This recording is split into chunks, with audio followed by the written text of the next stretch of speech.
सभी को नमस्ते। जय हिंद। तो कैसे हैं आप लोग? उम्मीद करते हैं अच्छे होंगे। आज की वीडियो में हम बात करेंगे हास्य रस के बारे में।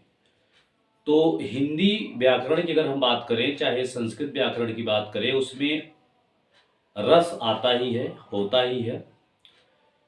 तो आज की वीडियो में हम बात करेंगे हास्य रस के बारे में। हास्य रस किसे कहते हैं? तो हास्य रस आपका बोर्ड एग्जाम, चाहे वो 10 का पेपर हो, चाहे 12 का हो, चाहे कक्षा 8 हो, 9 हो या 11 हो, या फिर कोई ऐसी कम्पिटिटिव एग्ज़ाम जिसमें रस को पूछा जाता हो, तो वहाँ पे ये क्या है, इम्पॉर्टेंट है, कंपलसरी है। तो हम कह सकते हैं कि जितने भी बोर्ड्स एग्ज़ाम हैं, या फिर 9 और 11 के एग्ज़ाम हैं, या फिर जितने भी कम्पिटिटिव एग्ज़ाम हैं, सबके लिए महत्वपूर्ण है ये हास्य रस। तो चलिए हम लोग जानते हैं। तो जानने से पहले यदि चैनल पे हमारे नए होंगे तो सबसे पहले चैनल को सब्सक्राइब कर दीजिएगा और वीडियो को लाइक कर दीजिएगा और सेशन को शेयर कर दीजिएगा। चलिए हम लोग जानते हैं हास्य रस किसे कहते हैं। तो प्रश्न आपका है, हास्य रस किसे कहते हैं? हास्य रस का स्थायी भाव हास होता है। कविता, कहानी, उपन्यास पढ़ने एवं नाटक देखने से पाठक या दर्शक को जो आनंद प्राप्त होता है उसे हास्य रस कहते हैं। अर्थात हम ये कह सकते हैं कि, या हम कह सकते हैं, देखिए डिफिनेशन आपको जो अच्छी लगी वो आप लिखिएगा। इसमें हमने 2 डिफिनेशन दिया है। जैसे हास्य रस का स्थायी भाव हास होता है। कविता, कहानी, उपन्यास पढ़ने एवं नाटक देखने से पाठक या दर्शक को जो आनंद प्राप्त होता है उसे हास्य रस कहते हैं। अर्थात हास नामक जो स्थायी भाव प्राप्त होता है, तो वहां पे क्या होता है, हास्य रस होता है। अर्थात जैसे हम कह सकते हैं कि कविता हो गया, कहानी हो गया, नाटक हो गया, तो इसको कविता, कहानी और उपन्यास को पढ़ने से एवं नाटक को देखने से जो हास नामक अस्थाई भाव प्राप्त होता है, या फिर हम कह सकते हैं जो हास उत्पन्न होता है या हास हमें पता चलता है, तो वही क्या होता है, हास्य रस होता है। तो कविता, कहानी, उपन्यास पढ़ने एवं नाटक देखने से पाठक या दर्शक को जो, यहां पे होगा आपका हास,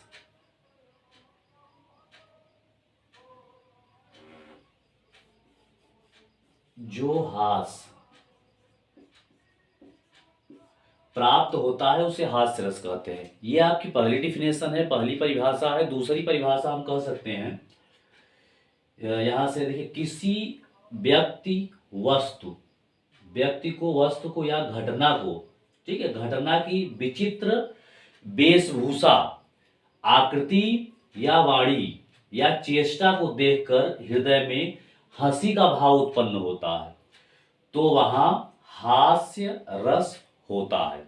अर्थात हम कह सकते हैं कि जैसे किसी व्यक्ति की क्या कह सकते हैं, व्यक्ति या वस्तु या किसी घटना को, उसकी हम वेशभूषा, जैसे मान लीजिए कोई व्यक्ति है, उसकी वेशभूषा देखे और हमें, हमारे मन में जो है क्या हुआ, हंसी का भाव जागृत हुआ, हंसी का भाव उत्पन्न हुआ, तो वहां पे क्या होगा, हास्य रस होगा। तो वो किसी व्यक्ति का भी हो सकता है, वस्तु का भी हो सकता है, घटना का भी हो सकता है। और मान लीजिए किसी की आकृति को हम देखकर जिसे हंसने लगते हैं, तब भी वहां पे क्या होता है, हास्य रस होता है, हंसी का भाव उत्पन्न होता है। वाणी हो गई, कोई कुछ कैसी भी बोल देता है, जैसे कोई आदमी तोतला होता है तो उसकी बातों को सुनकर लोग हंसने लगते हैं, तो वहां पर भी क्या है, हंसी का भाव होता है। चेष्टा, जैसे मान लीजिए कोई व्यक्ति ऐसा कुछ चेष्टा कर रहा है जिससे हंसी का भाव उत्पन्न हो रहा हो, तो वहां पर क्या होगा, आपका हास्य रस होगा।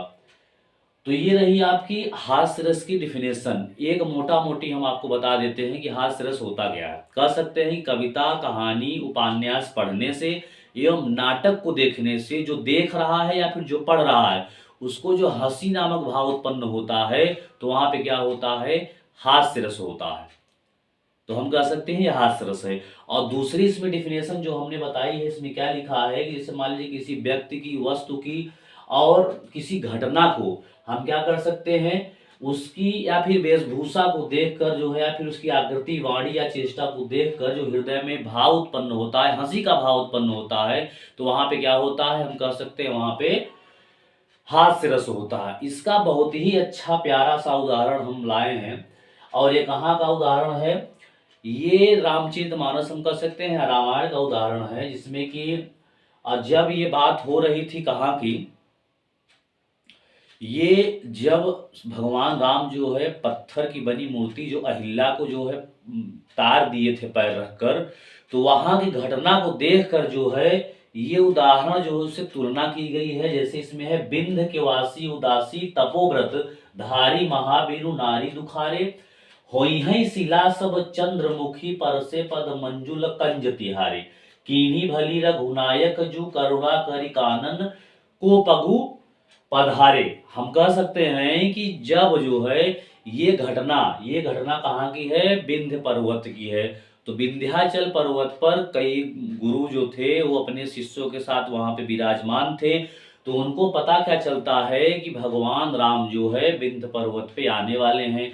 तो जो विंध्य की पर्वत की जितनी भी श्रेणियां हैं, शाखाएं हैं, या विंध्य पर्वत है, उस पे भगवान के चरण स्पर्श होंगे तो वो क्या हो जाएंगे, उसी प्रकार जो है जिस प्रकार अहिल्या को भगवान ने तार दिया था, उसी प्रकार जो है यहाँ की जितनी भी शिलाएं हैं वो सब क्या हो जाएंगी, चंद्रमुखी नारियां बन जाएंगी। अर्थात चंद्र जिसका मुख जो है चंद्रमा के समान होगा तो क्या हो जाएंगी, नारियां हो जाएंगी। तो यहाँ पर इन शिष्यों की बात पर जो है क्या हो रहा है, हंसी नामक जो है भाव उत्पन्न हो रहा है। तो यहाँ पे क्या होगा, आपका हास्य रस होगा।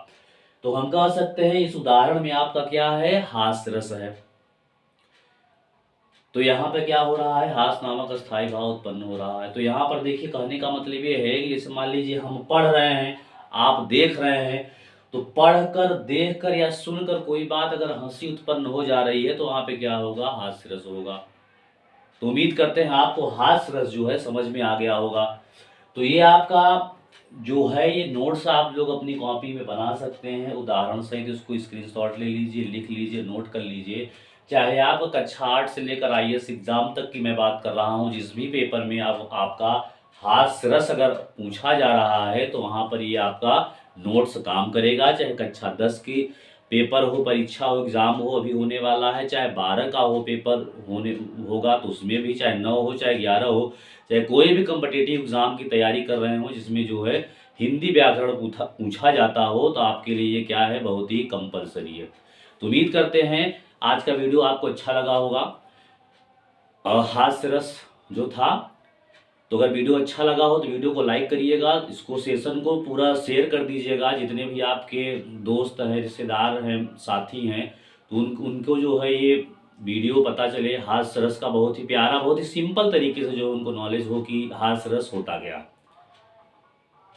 तो मिलते हैं नए वीडियो में नए टॉपिक के साथ, तब तक के लिए सभी को नमस्ते, जय हिंद, जय मां सरस्वती।